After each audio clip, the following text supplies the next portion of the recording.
Hello everyone, once again welcome to engineering masters online classes. Student, अगर हम आज की डेट में किसी भी कॉम्पिटिटिव एग्जाम की बात करें तो एक चीज़ जो आपको ज़्यादातर कॉमन दिखेगी वो होगा आपका नॉन टेक्निकल पार्ट। तो इसी सीरीज में हम आज रीजनिंग का एक टॉपिक स्टार्ट करने जा रहे हैं, डाइस। ठीक है, तो इसमें हम जितने भी डाइस से आपके ऑब्जेक्टिव बन सकते हैं या एमसीक्यूज बन सकते हैं उनकी प्रोबेबिलिटी को डिस्कस करते हुए भी चलेंगे। ठीक है, तो इसको पहले क्वेश्चन के साथ हम स्टार्ट करेंगे, जो है आपका which number will appear opposite to number 5। और एक आपको डाइस दे रखा है 1 4 5। ठीक है, तो आपको ये बताना है कि कौन सा नंबर अपोजिट होगा किसके, 5 के। ठीक, तो इससे पहले हम समझते हैं कि डाइस होता क्या है। ठीक है, तो डाइस जिसको हम बोलते हैं पासा भी, क्या बोलते हैं, डाइस को पासा भी। तो अगर डाइस देखा जाए तो बेसिकली दो टाइप के आपके डाइस आते हैं। जो पहला होता है आपका, वो होता है आपका स्टैंडर्ड डाइस। क्या होता है, स्टैंडर्ड डाइस। और दूसरा जो आता है आपका वो आता है नॉन स्टैंडर्ड डाइस। ठीक है, अब बात ये आती है कि मुझे कैसे पता चलेगा कि ये स्टैंडर्ड डाइस है या नॉन स्टैंडर्ड डाइस है। तो नॉन स्टैंडर्ड को हम ऑर्डिनरी डाइस भी बोल देते हैं। तो अगर आपको सिंपल कोई पासा दिया है तो आपको कैसे पता चले कि ये स्टैंडर्ड डाइस है या नॉन स्टैंडर्ड। तो एक चीज तो ये होगी कि डायरेक्टली आपका क्वेश्चन में लिखा है कि ये स्टैंडर्ड डाइस है ना, या मुझे कैसे पता चले कि ये स्टैंडर्ड डाइस है। तो उसके लिए आपको ये ध्यान रखना है कि स्टैंडर्ड डाइस में एडजेसेंट साइड का जो सम होता है, sum of adjacent side not equal to 7। तो कभी भी है ना कि एडजेसेंट साइड का सम 7 नहीं होना चाहिए, किसमें, स्टैंडर्ड डाइस में। तो यहां पर आपको सीधा पता चल जाएगा कि ये स्टैंडर्ड डाइस है या आपका नॉन स्टैंडर्ड डाइस है। तो कोई भी दो एडजेसेंट साइड आपको देखें, अभी आपको इससे पहला क्वेश्चन भी देखा तो आपको पासे की 3 साइडें दिख रही थी, तो कोई भी दो का सम 7 नहीं होना चाहिए, किसके लिए, स्टैंडर्ड डाइस के लिए। ठीक है, तो अगर वो नहीं हो रहा है तो इसका मतलब कैसा डाइस है, स्टैंडर्ड डाइस। और अगर हो रहा है इसका मतलब वो कैसा डाइस है, नॉन स्टैंडर्ड डाइस। अब दूसरी चीज, अगर वो आपका स्टैंडर्ड डाइस है तो क्या, ठीक है, तो स्टैंडर्ड डाइस जो आपका लूडो में भी आप यूज करते हो उसी को हम बोलते हैं स्टैंडर्ड डाइस। तो अगर आपको पता चल गया है कि ये स्टैंडर्ड डाइस है तो उसमें एक चीज आपको ध्यान रखनी है कि जो अपोजिट साइड में जो नंबर आपके उसमें लिखे रहते हैं उनका सम हमेशा क्या होना चाहिए, 7 होना चाहिए। तो 1 के अपोजिट में इसका मतलब हमेशा क्या होगा, 6, क्योंकि तभी जाके इनका सम क्या आएगा, 7। तो ये आपको ध्यान रखना है कि स्टैंडर्ड डाइस में वो नंबर जो आपका रहता है उसका अपोजिट नंबर ऐसा होना चाहिए कि उन दोनों का सम हमेशा क्या हो जाए, 7। तो अगर मैं बोलूं 2 के पीछे इसका मतलब ऑब्वियसली क्या सब होगा, 5, तभी तो इनका सम क्या होगा, 7। इसका मतलब अगर मैं बोलूं कि 3 के अपोजिट में कौन होगा तो हमेशा कौन होगा आपका, 4। ठीक है, तभी इसका सम क्या हो जाएगा, 7। तो स्टैंडर्ड डाइस में आपको ये ध्यान रखना है, जो आपके क्वेश्चन बहुत आते कम है बट आपको क्वेश्चन कंफ्यूज करने के लिए डायरेक्ट क्वेश्चन दे सकता है कि आप ये बताओ स्टैंडर्ड पासा कौन सा है या नॉन स्टैंडर्ड क्या है, या आपको डायरेक्ट। और नॉन स्टैंडर्ड के आपके बेसिकली 2 क्वेश्चन आपके अराइज होते हैं जिनमें अलग अलग केस लगते हैं। तो पहला जो आता है आपका क्लोज्ड डाइस का आता है और दूसरा जो आता है आपका किसका आता है, ओपन डाइस का। तो आगे इसी चीज़ों को हम समझते रहेंगे। तो इनके अपने अपने आपके क्या रहते हैं, रूल होते हैं, तो वही रूल हम क्वेश्चनों के थ्रू समझेंगे। ठीक, तो क्वेश्चन की तरफ आते हैं। तो था which number will appear opposite to number 5। अब पहले मैं ये देख लेता हूं कि ये स्टैंडर्ड डाइस तो नहीं है या स्टैंडर्ड नॉन स्टैंडर्ड डाइस तो नहीं है। तो स्टैंडर्ड डाइस पता करने के लिए मैंने बताया था आपको कि कोई भी दो साइड का सम 7 नहीं होना चाहिए। तो अगर मैं पकड़ूं 4 और 5 तो 9 हो गया, 7 नहीं है, नॉट इक्वल टू 7 है। ठीक है, अगर मैं 4 और 1 पकड़ूं ये भी 7 नहीं है, और 5 और 1 पकड़ूं ये भी 7 नहीं है। तो नॉट इक्वल टू 7, किसी भी दो एडजेसेंट साइड का सम इसमें 7 नहीं है। तो इसका मतलब ये कैसा पासा है आपका, स्टैंडर्ड पासा। तो स्टैंडर्ड पासा में आपको पता ही है कि 1 के पीछे हमेशा क्या होता है, 6, 2 के पीछे हमेशा क्या होता है, 5, और 3 के पीछे हमेशा क्या होता है, 4। तो 5 के पीछे आपको पूछा है तो आपका आंसर सीधा का सीधा क्या हो जाएगा, 5 के पीछे क्या होगा आपका, 2। क्या हो जाएगा, आंसर 2। ठीक है, तो आपको सबसे पहले ये पकड़ना है कि ये पासा आपका किस टाइप का पासा है, अगर आपको सिंगल पासा दिया है। दूसरी चीज जो आपको यहीं पर से लेके जानी है वो ये कि अगर चाहे वो पासा स्टैंडर्ड हो चाहे वो पासा नॉन स्टैंडर्ड हो, तो जो नंबर आपको तीन सामने फ्रंट में दिख रहे हैं वो कभी भी एक दूसरे के अपोजिट नहीं होंगे। इसका मतलब कि 4 का अपोजिट कभी भी 1 नहीं होगा और 5 कभी नहीं होगा। और ऐसी अगर मैं 5 की बात करूं तो उसका अपोजिट कभी भी 4 नहीं हो सकता और कभी भी 1 नहीं हो सकता। तो ये चीज़ आपको यहीं पर से लेके चलनी है, ठीक है। तो नेक्स्ट क्वेश्चन की तरफ मूव करते हैं, जो है आपका find the number opposite to number 1। तो ये केस आपके शुरू कर दिए मैंने अब, क्योंकि स्टैंडर्ड का अगर केस आएगा तो वही केस आपका आ सकता है कि स्टैंडर्ड डाइस का, ठीक है। तो दूसरा केस आपका ये है कि अपोजिट टू नंबर 1, कि find the number opposite to number 1, ठीक है। तो ये आपके जो केस हैं ये आपके किसके हैं, नॉन स्टैंडर्ड के। किसके हैं, नॉन स्टैंडर्ड के, ठीक है। अब देखें, स्टैंडर्ड नॉन स्टैंडर्ड आपको केवल तभी देखना है जब आपका क्या हो, सिंगल पासा दिया हो। फिर से मैं बोल रहा हूं कि आप ऐसा ना बोलो कि सर यहां पर कहीं 7 नहीं दिख रहा या कुछ नहीं दिख रहा, तो आपको केवल तब ही चेक करना है, वरना क्वेश्चन आपके क्या आएंगे, ऑर्डिनरी पासे के ही आएंगे। स्टैंडर्ड पासा आपने तभी चेक करना है कि अगर वो क्या हो, एक सिंगल पासा आपको दिया हो। अब यहां पे आपको पूछा गया है कि 1 के अपोजिट क्या होगा, ठीक है। तो ये आपका इसका रूल 1 भी है, किसके लिए, ऑर्डिनरी पासे के लिए, ठीक है। रूल नंबर 1, रूल नंबर 1 क्या बोलता है, अगर आपके दो पासे की दो पोजीशन दी हैं और एक पोजीशन आपकी ये है पासे की, दूसरी पोजीशन ये है। अब इन पोजीशनों में अगर एक नंबर कॉमन है, अब यहां देखें इन दोनों में आपका 5 कॉमन है, क्या है, 5 कॉमन है। तो और उनकी पोजीशन भी सेम है, दो चीज मैंने बोली, अगर आपका नंबर सेम है और उनकी पोजीशन भी सेम है, तो सीधा जिस पोजीशन में जो नंबर होगा वो आपस में एक दूसरे के अपोजिट हो जाएंगे। इसका मतलब 4 का अपोजिट आपका क्या हो जाएगा, 6, 3 का अपोजिट आपका कौन हो जाएगा, 1, और बचा 5 का आपका क्या हो जाएगा, 2, ठीक है। तो ये आपका पहला रूल है किसका, क्लोज डाइस का। तो आपको पूछा है कि 1 के अपोजिट क्या होगा, है ना, क्या पूछा है, 1 के अपोजिट आपका क्या होगा, तो 1 के अपोजिट आपका क्या हो जाएगा, 3, ठीक है। तो ये रूल नंबर 1 है, किसके केस के, क्लोज्ड डाइस के। अभी हम किसको पढ़ रहे हैं, अब जो तीसरा क्वेश्चन है आपका वो कह रहा, when 2 is on the top what number will appear in the bottom. अगर आपका 2 टॉप पे है तो बॉटम पे क्या होगा, ठीक है। अब यहां पर ऑब्वियस है, अगर 2 टॉप में है तो बॉटम में उसका कौन सा नंबर होगा, अपोजिट नंबर ही। तो मुझे फाइंड आउट करना है कि इसके अपोजिट कौन सा नंबर होगा। तो ये आपका क्वेश्चन है रूल नंबर 2 से। तो पहला रूल आपने देखा था कि अगर दो डाइस है, ठीक है, उन दोनों डाइसों की एक नंबर कॉमन है और वो नंबर सेम पोजीशन में है, तो जिस पोजीशन में जो अगले अगले नंबर होंगे डाइस के वो आपस में एक दूसरे के क्या हो जाएंगे, अपोजिट। अब रूल नंबर 2 क्या कहता है कि अगर आपका दोनों डाइसों की पोजीशन में एक नंबर कॉमन है, तो यहां पर देखें 4 दोनों में क्या है, कॉमन है, केवल एक नंबर कॉमन है पर दोनों की पोजीशन क्या है, अलग अलग है, ठीक है। तो इस केस में हम क्या करते हैं, जो नंबर कॉमन होता है सबसे पहले उसको पकड़ लेते हैं। तो पहले वाले को अगर पकड़ूं तो मैं 4, है ना।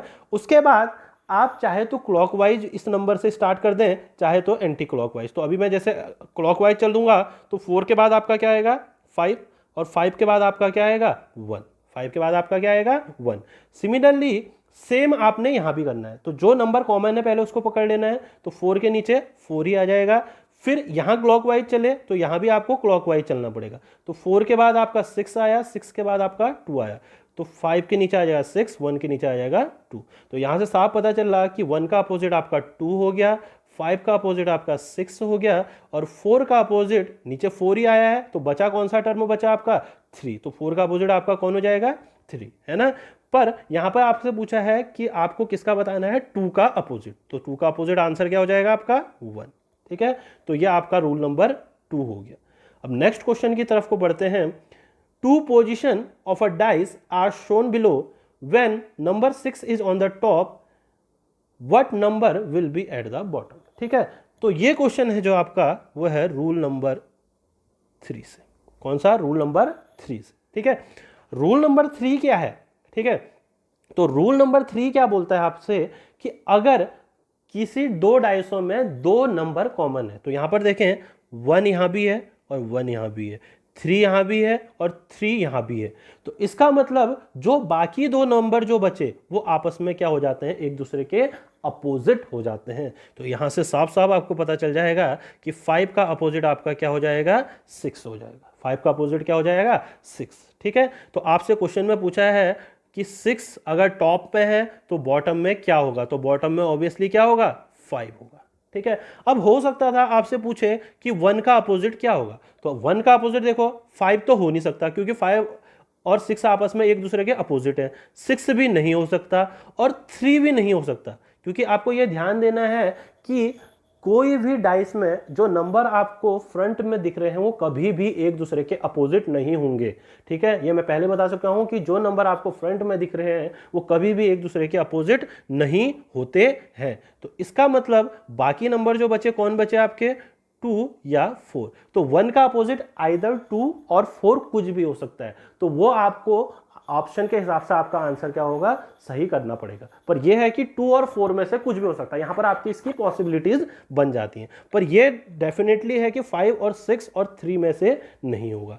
तो ये आपके क्वेश्चन जो आ सकते हैं वो किससे आ सकते हैं, क्लोज डाइस से।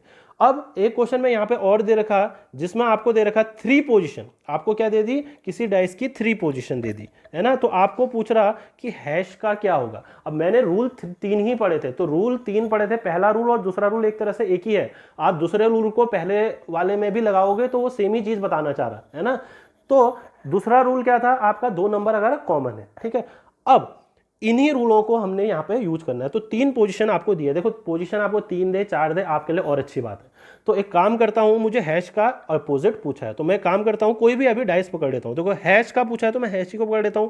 तो हैश यहाँ भी है और एक यहाँ भी है कॉमन, तो इसका मतलब मैं पोजीशन 1 और पोजीशन 3 को यहाँ पे देख रहा हूँ। आप देखें तो मेरा रूल नंबर 2 क्या था, रूल नंबर 2 के हिसाब से चलूं तो पहला वो कहता है कि जो नंबर कॉमन है उसको पकड़ लो। तो हैश कॉमन है, हैश मैंने पकड़ लिया। उसके बाद आप चाहे तो क्लॉकवाइज चाहे तो एंटी क्लॉकवाइज घूम लो। तो हैश के बाद आपका क्या है, @ और उसके बाद क्या आपका डॉलर का साइन। ठीक है, उसके बाद आप देखें इस वाले पे पकड़े तो सेम हैश, तो हैश के नीचे आ जाएगा। उसके बाद क्लॉकवाइज चल रहे हैं तो इसके नीचे @ के नीचे परसेंटेज आ जाएगा और डॉलर के नीचे किसका साइन आ जाएगा, आपका एंड।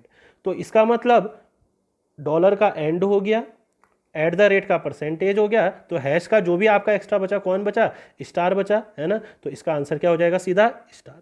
तो ये तो था आपने जब पहला और तीसरा पकड़ा, तो ये रूल नंबर आपका कौन सा लग गया, दूसरा लग गया। आप चाहते तो सेकंड और तीसरे को भी पकड़ सकते। इसमें क्या रूल लगा सकता था मैं, देखो इसमें 2 नंबर कॉमन है, कौन कौन से, @ परसेंटेज और परसेंटेज। तो ये 2 नंबर कॉमन है। तो दूसरे रूल में मैंने यही बताया था, अगर 2 नंबर क्या होते हैं, कॉमन होते हैं, तो जो बचे नंबर होते हैं आपस में एक दूसरे के क्या हो जाते हैं, अपोजिट हो जाते हैं। तो ये और इजी था कि हैश का अपोजिट क्या हो गया, आपका स्टार हो गया। तो आप चाहे कान इस तरीके से पकड़ो चाहे उस तरीके से, आपका आंसर क्या आना है, सेम ही आना है। तो यही क्वेश्चन आपके क्लोज्ड डाइस से बन सकते हैं या इन्हीं के आगे आपके बन सकते हैं। तो तीनों केस याद रखने हैं, रूल 1, रूल 2, रूल 3। ठीक है, रूल 1 और रूल 2 सेम है। और रूल 3 क्या है आपका, कि अगर 2 नंबर कॉमन है तो तीसरा नंबर आपस में एक दूसरे के क्या होंगे, अपोजिट होंगे। और एक चीज और जो याद रखनी है बस, वो कि अपोजिट नंबर कभी भी एक साथ आगे आपको फ्रंट में नहीं दिखते हैं। ठीक है, अब आगे को बढ़ते हैं। तो आगे को बढ़ते हैं तो क्वेश्चन करते हैं हम ओपन डाइस के। तो एक क्वेश्चन मैंने यहां पर दे रखा कि अगर किसी डाइस को ओपन कर रखा तो आपको यह पूछ रहा कि इसमें से किस डाइस की पॉसिबिलिटी है वो इस टाइप का बन सके, है ना। तो which one of the following is the correct option of given dice. तो यहां पे अगर देखें तो इस केस में आपको हमेशा क्या करना है कि अल्टरनेट नंबर एक दूसरे के अपोजिट होंगे। तो 1 के नीचे क्या आ रहा है आपका, देखें 3, और 2 के आपके बाद क्या आ रहा है 4। तो इसका मतलब 5 का अपोजिट क्या हो जाएगा, 6, है ना। तो आपको बस यहां पर यही देखना है कि अल्टरनेट नंबर एक के बाद एक वाला जो होगा दूसरे के अपोजिट होगा, है ना। क्योंकि 2 अपोजिट नंबर, ध्यान दें, कभी भी एक दूसरे को डायरेक्टली किसी लाइन या किसी पॉइंट से कनेक्ट नहीं करते हैं, है ना। तो मेरी बात को ध्यान रखना, ये आपको ध्यान रखना है। मैंने अल्टरनेट क्यों बोला, क्योंकि कभी भी 2 अपोजिट साइड एक दूसरे को किसी लाइन या किसी पॉइंट से कनेक्ट नहीं करते। फॉर एग्जांपल एक रूम ले लीजिए आप, तो रूम में देखें आप 4 तो आपकी दीवारें होगी, एक टॉप सरफेस होगी छत, एक आपकी होगी बॉटम फ्लोर, दैट इज, है ना। तो अगर आप केवल टॉप और बॉटम को देखें तो दोनों आपके अपोजिट है। तो क्या आपको कभी दिख रहा है कि आप टॉप सरफेस छत और बॉटम एक दूसरे को डायरेक्टली टच कर रहे हैं किसी पॉइंट या किसी लाइन से, तो ये आपको ध्यान देनी है कि कभी भी एक दूसरे को डायरेक्टली किसी पॉइंट या किसी लाइन से टच नहीं करती हैं अपोजिट साइड। तो यहाँ पर अगर आपको देखा जाए तो एक का अपोजिट आपका क्या हो गया 3, इसलिए मैं क्या लेता हूँ एक के बाद एक अल्टरनेट को लेता हूँ, एक को मिस कर रहा हूँ, ठीक है ना। और आपका एक का उल्टा अपोजिट में 3 आ जाएगा, 2 के अपोजिट में आपका आ जाएगा क्या 4, है ना, और आपका 5 के अपोजिट में क्या आ जाएगा 6, ठीक है। तो आपसे पूछ रहा है कि इनमें से कौन सा, अब मुझे ये पता चल गया कि कौन किसके अपोजिट है ना। तो पहला ऑप्शन अगर मैं देखो 5 6 2, देखो 5 6 आपके एक दूसरे के क्या है अपोजिट है, तो एक साथ तो कभी दिख ही नहीं सकते, तो ये ऑप्शन तो गलत हो गया। यहाँ वाले ऑप्शन क्वेश्चन को देखें 4 2 3, तो देखो 4 और 2 एक दूसरे के अपोजिट है, तो ये भी ऑप्शन नहीं हो सकता है। 4 1 3, 1 और 3 फिर से एक दूसरे के अपोजिट है, ये भी नहीं हो सकता। तो बचा कौन सा आपका ऑप्शन बी, तो ये आपका इसका क्या हो जाएगा आंसर हो जाएगा। तो इसके अलावा ओपन डाइस और भी प्रोबेबिलिटी बन सकती थी, है ना। तो मैंने आपको एक ये ध्यान देना है कि डायरेक्ट मीट नहीं करते, इसलिए हम क्या देखते हैं अल्टरनेट। तो इसमें भी साफ साफ आपको दिख रहा 1 का क्या हो जाएगा 3, है ना, 2 का क्या हो जाएगा 5, तो 4 का क्या हो जाएगा आपका 6, तो यहाँ पर सीधा हो जाएगा। ऐसा भी क्वेश्चन आ सकता था, तो आपका 1 का क्या हो जाएगा 3, ठीक है, 1 का क्या हो जाएगा 3, 2 का क्या हो जाएगा 5 और 4 का क्या हो जाएगा आपका 6। सिमिलरली अगर आप यहाँ देखें तो यहाँ पर भी आप देखें ये और ये, है ना, तो यहाँ पर भी ए का क्या हो जाएगा बी, सी का क्या हो जाएगा डी और ई का क्या हो जाएगा आपका एफ। सिमिलरली अगर यहाँ देखें फिर से, क्योंकि डायरेक्टली टच नहीं करते, है ना, तो ये और ये इसका, तो बचा ये इसका, ठीक है। तो क्या हो गया 4 का 5, ठीक है, 1 का 2, 6 का 3, ठीक है। तो ऐसे क्वेश्चन भी आ सकते हैं। तो मैंने आपको पॉसिबिलिटीज भी बता दी, किस तरीके से भी घुमाए, बस आपको जो रूल याद है आपको उन्हीं को लेके चलना है। एक लास्ट क्वेश्चन और देख लेते हैं, इस तरीके का भी क्वेश्चन में आजकल आ जाता है, which one of the following is the correct option of given dice. तो फिर से अगर मैं अल्टरनेट देखूं, क्योंकि डायरेक्टली किसी लाइन और पॉइंट से उसको मीट करते नहीं है, तो यहाँ पर साफ साफ दिख रहा है कि डी का अपोजिट आपका क्या हो गया बी, ए का अपोजिट आपका क्या हो गया सी, और ई का अपोजिट आपका क्या हो गया, जो भी इन चारों का कॉम्बिनेशन होगा। तो ये ट्राइंगल है, तो इस तरीके से जो भी इनका कॉम्बिनेशन होगा ये आपका क्या होगा ई के अपोजिट होगा। अब पहला ऑप्शन अगर देखूं मैं ई डी, ठीक है, अलग अलग टर्म में, बट ई के अपोजिट मैंने बताया ये वाला होगा, तो एक साथ नहीं आ सकते, यही रूल हमारा है ना, एक साथ कभी नहीं आ सकते, तो ये ऑप्शन होगा ही नहीं। तो इसका मतलब ऑप्शन क्या होगा बी, ठीक है, डी हो गया, ठीक है, अपोजिट है, ए भी अलग है और ये भी अलग है, तो इसका आंसर क्या हो जाएगा आपका बी, ठीक है। तो इस तरीके से आप डाइस के क्वेश्चनों को सॉल्व कर सकते हैं इजीली। तो आपको बस इसमें 2-3 रूल आपको याद रखना है। पहला चीज ये ध्यान रखना है कि आपका पासा कैसा है, कि स्टैंडर्ड है या आपका ऑर्डिनरी है। तो स्टैंडर्ड कैसे पता चलेगा, अगर सिंगल डाइस दे रखा, ये भी क्वेश्चन आपको तभी देखना है कि अगर आपको क्या है सिंगल डाइस है या 2 ऐसे डाइस दे रखे जिसमें कोई भी प्रॉपर्टी नहीं लग रही है, तो उस केस में आपको देखना है कि डाइस स्टैंडर्ड है या नॉन स्टैंडर्ड है, ठीक है। तो उसके लिए आपको वही देखना है कि कोई भी 2 एडजेसेंट साइड का सम 7 नहीं होना चाहिए। अगर नहीं होता इसका मतलब वो कैसा डाइस है स्टैंडर्ड, और स्टैंडर्ड है तो अपोजिट साइड का सम हमेशा क्या होगा 7 होगा नंबर के साइड का, ठीक है। और सिमिलरली अगर नॉन स्टैंडर्ड है उसके 3 रूल हैं आपके, पहला रूल दूसरा रूल एक तरह से एक ही रूल है, तो आप चाहे तो दूसरे रूल के ही पहले रूल भी बना सकते हो कि एक नंबर को पकड़ लो और वैसे ही क्लॉकवाइज घूम जाओ, है ना, तो तब भी आपका वही चीज आनी है। तो हम डायरेक्टली लिख सकते हैं उसको, इतना टाइम हमारे पास है नहीं कि हम डिजिटों को लिखते रहे, ठीक है। और दूसरा रूल, अगर आपका क्या है कि एक नंबर कॉमन है तो आप उसको पकड़ के सेम क्लॉकवाइज चाहे एंटी क्लॉकवाइज में घूम दो। तो पहला दूसरा एक तरह से सेम रूल हो गया। और जो थर्ड रूल था वो क्या था, अगर 2 नंबर आपके कॉमन है तो जो बचे हुए नंबर हैं वो आपस में एक दूसरे के क्या हो जाते हैं अपोजिट हो जाते हैं, और जो नंबर कॉमन है वहां पे आपकी पॉसिबिलिटीज बन जाती हैं कि इस और इस में से कोई भी इस नंबर का अपोजिट हो सकता है। और ओपन डाइस में आपको एक दूसरे के अल्टरनेट नंबर ही देखने हैं, क्यों, क्योंकि कभी भी अपोजिट नंबर एक दूसरे को किसी पॉइंट या किसी लाइन से कनेक्ट नहीं करते हैं। तो ये हमारा जो टॉपिक था जो आपने किया था, ये था आपका डाइस के ऊपर। तो डाइस से यही क्वेश्चनों की पॉसिबिलिटीज है जो आपकी बन सकती है। तो आपको यही क्वेश्चनों को आगे पीछे प्रैक्टिस करिए और यही रूल आप ध्यान रखिए, तो ये आपके पूरे क्वेश्चनों को डाइस के कॉन्सेप्ट को क्लियर कर देगा, ठीक है। तो आगे की क्लास में हम नए टॉपिक पे पढ़ेंगे रीजनिंग के, ठीक है। तो वो वहीं पर हम देखेंगे हम क्या स्टार्ट करने वाले हैं। तो आपसे लास्ट में ये रिक्वेस्ट है कि आप इस चैनल को लाइक शेयर सब्सक्राइब करना ना भूलें। Thank you class.